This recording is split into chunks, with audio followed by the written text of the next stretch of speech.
اللہ تعالیٰ ارشاد فرماتا ہے قرآن پاک کے تیسرے سپارے کے اندر اور سورۃ بقرہ کی آیت نمبر 275 میں کہ جو لوگ سود کھاتے ہیں لا یقومون الا کما یقوم الذی یتخبطہ الشیطان من المس، نہیں وہ قیامت کے دن کھڑے ہوں گے مگر جسے شیطان نے چھونے سے پاگل بنا دیا۔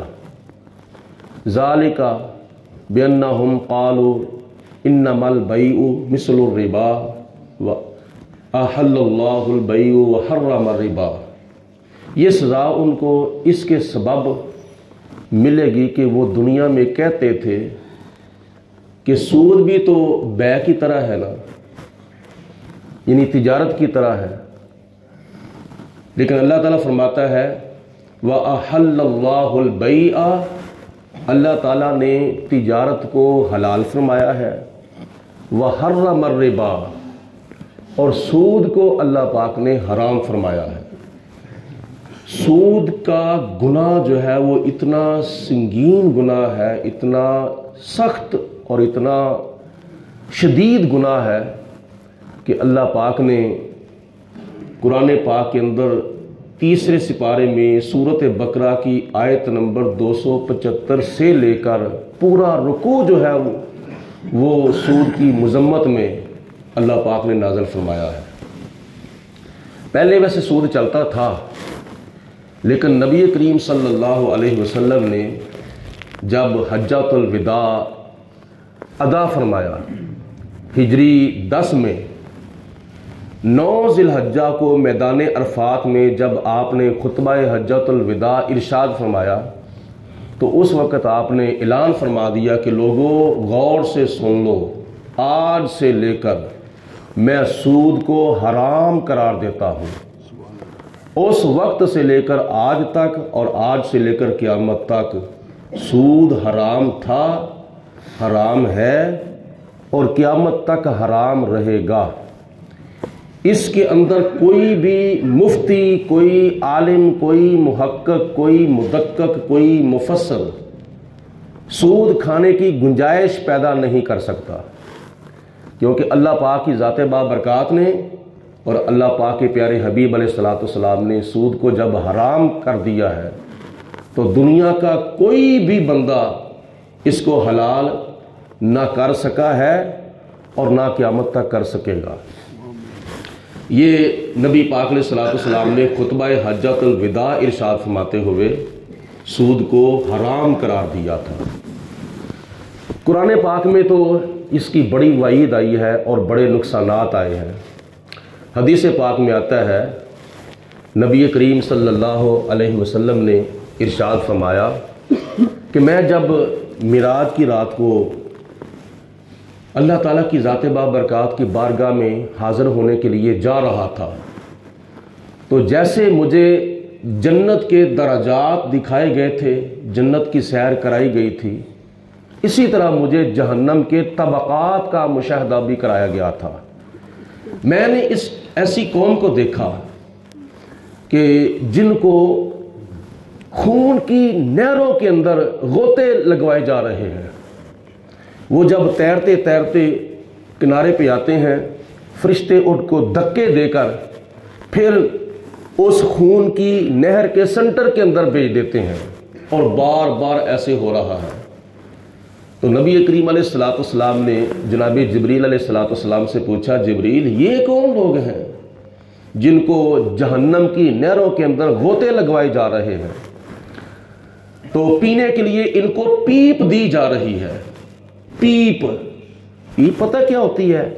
کہ جسم کے اندر کوئی زخم آ جائے، کوئی پھوڑا بن جائے تو اس سے جو گندا خون نکلتا ہے نا، وہ پیپ ان کو قیامت کے دن پلائی جائے گی جب ان کو پیاس لگے گی۔ یہاں پہ اللہ تعالیٰ سے معافی مانگنی چاہیے۔ جہنمیوں کو جہنم کے اندر کون کون سے سزائیں ملیں گی، کون کون سے عذابات ملیں گے۔ پینے کے لیے ان کو پیپ دی جائے گی، اور خون کی نہروں کے اندر ان کو غوطے لگوائے جا رہے ہیں۔ تو نبی پاک علیہ الصلوۃ والسلام نے جب پوچھا تو حضور علیہ الصلوۃ والسلام کی بارگاہ میں جناب جبریل علیہ الصلوۃ والسلام نے عرض کی، یا رسول اللہ، یہ وہ لوگ ہیں جو دنیا کے اندر سود کھاتے تھے، سود کھاتے تھے۔ ظاہری طور پر دیکھا جائے مال جو ہے وہ سود سے بڑھتا ہے، لیکن اللہ پاک نے قرآن پاک میں پتہ کیا فرمایا ہے؟ یا ایھا الذین آمنوا لا تأکلوا الربا اضعافا مضاعفۃ، ایمان والو سود کو دوگنا چگنا کر کے نہ کھاؤ۔ آج تو لوگوں کو خوشی ہوتی ہے نا کہ ہمیں 15% زیادہ مل گیا ہے، 20% زیادہ مل گیا ہے، یا 22% زیادہ مل گیا ہے۔ بینکوں کے اندر پیسے جو ہیں وہ جمع کرائے ہوئے ہیں لاکھوں کروڑوں کی تعداد میں، لیکن ان کو جو اوپر پیسہ ملتا ہے نا، ان کو نام ہی ان کا پرافٹ رکھ دیا ہوا ہے، سود کا نام بدل کر پرافٹ رکھ دیا ہوا ہے۔ یہ پرافٹ نہیں ہے، یہ دنیا کے اندر بھی تباہی ہے اور آخرت کے اندر بھی تباہی ہے۔ باتیں قرآن پاک میں ایسی بڑی کڑوی ہیں، لیکن جب بندہ غور و فکر کرے گا نا تو آخرت کا عذاب اس کے مد نظر ہوگا، تو پھر وہ توبہ کر جائے گا، جس کی قسمت میں توبہ ہے توبہ کر جائے گا۔ تو اللہ پاک کی ذات بابرکات نے قرآن پاک میں تو یہ نقصانات بیان فرمائے ہیں، اور ایک آپ نے روایت سنی ہے، اب اور سنو۔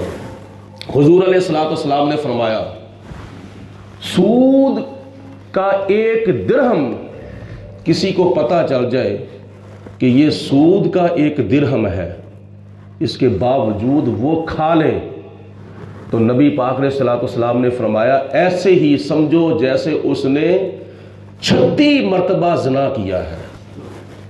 ایک مرتبہ زنا کرنے سے کتنا گناہ ہے اور کتنا نقصان ہے دنیا کا بھی اور آخرت کا بھی۔ وہ مرد شادی شدہ ہو یا جو عورت شادی شدہ ہو، اگر وہ زنا کریں، فرمایا ان کو سنسار کیا جائے، یہ شرعی سزا ہے۔ اگر غیر شادی شدہ مرد یا عورت غلط کاری کرتے ہیں تو نبی پاک علیہ الصلوۃ والسلام نے اور اللہ پاک کی ذات نے قرآن پاک سورۃ نور کے اندر اللہ پاک کی ذات نے فیصلہ فرما دیا ہے کہ اس کو 100 کوڑے مارے جائیں، غیر شادی شدہ کو 100 کوڑے اور شادی شدہ کو سنسار کیا جائے۔ یہ قرآن پاک کی سورۃ نور کا فیصلہ ہے۔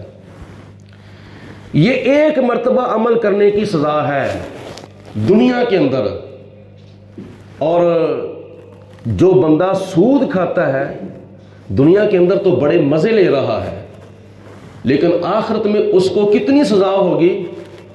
36 مرتبہ غلط کاری کرنے کے گناہ کے برابر اس کو عذاب ہوگا، اتنا سنگین گناہ ہے۔ اور آخر پہ ایک اور حدیث پاک سن لیں۔ حضور علیہ الصلوۃ والسلام نے حدیث پاک میں ارشاد فرمایا کہ سود کے گناہ کے درجے ہیں، کوئی چھوٹا درجہ ہے، کوئی بڑا درجہ ہے، یعنی سود کو کھانے سے 70 گناہوں کے اندر بندہ ملوث ہوتا ہے، ایک گناہ کے اندر یا 2 گناہ کے اندر نہیں، سود کھانے کی وجہ سے 70 گناہوں میں وہ بندہ ملوث ہوتا ہے۔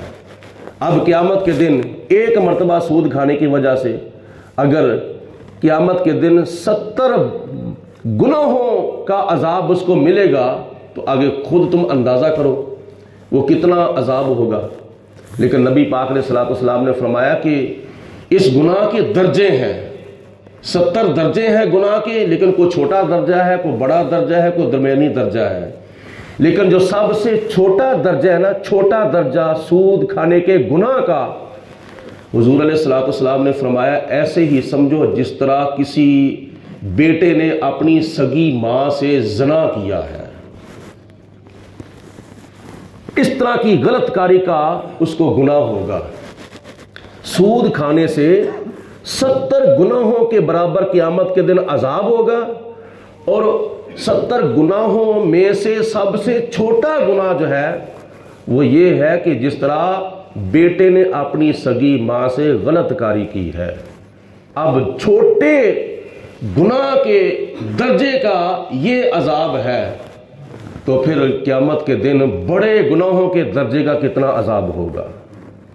ہمارے ملک پاکستان کے اندر یہ چیز جو ہے وہ بہت زیادہ پھیل چکی، بلکہ کئی ملکوں کا نظام جو ہے وہ سود کے اوپر چل رہا ہے، اور بڑی بڑی کوشش کی ہے سابقہ حکومتوں نے، سپریم کورٹ نے، کہ کسی کی طرح مفتی حضرات جو ہے وہ سود کھانے کی گنجائش پیدا کریں، لیکن شریعت مولویوں کے اپنے گھر کی ہے، شریعت مفتیوں کی اپنے گھر کی ہے، شریعت اللہ کی ہے، اللہ کے رسول کی ہے۔ جس چیز کو اللہ رسول حرام فرما دے کوئی اس کو حلال نہیں کر سکتا۔ تو یہ یاد رکھیں، اس کا قرضہ نہیں اتر سکتا۔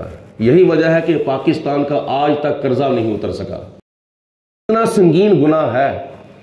اللہ پاک کی ذات بابرکات نے قرآن پاک کی بہت سی آیات میں اور حدیث پاک کے اندر نبی پاک علیہ الصلوۃ والسلام نے بہت سی روایات میں اس کی وعید بیان فرمائی ہے۔ تو ہم سب کو توبہ کرنی چاہیے اور اس توبہ کے اوپر پھر قائم رہنا چاہیے، اور دنیا کے مزوں کے اندر آخرت کے عذابات جو ہے وہ نہیں حاصل کرنی چاہیے، بلکہ یہ دنیا کی چند روزہ زندگی ہے، گزری جانی ہے۔